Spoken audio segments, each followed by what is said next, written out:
করব বিমা গড়ব দেশ, স্মার্ট হবে বাংলাদেশ।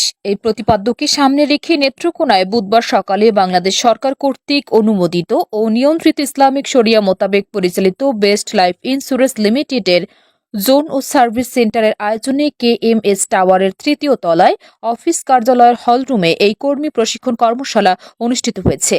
এ সময় নেত্রকোনা জোন ও সার্ভিস সেন্টারের এজেন্সি ডিরেক্টর হাবিবুরের সভাপতিত্বে ও ব্রাঞ্চ ম্যানেজার মাসুদুজ্জামানের সঞ্চালনায় প্রধান অতিথি হিসেবে উপস্থিত ছিলেন বেস্ট লাইফ ইন্স্যুরেন্স লিমিটেডের ময়মনসিংহ ডিভিশনের সহকারী ব্যবস্থাপনা পরিচালক মোহাম্মদ মাসুম হাসান জামাল। উক্ত প্রশিক্ষণ কর্মশালায় প্রশিক্ষক হিসেবে উপস্থিত ছিলেন বেস্ট লাইফ ইন্স্যুরেন্স লিমিটেডের senior vice president and head of training Mohammad Jamil Uddin Mintu.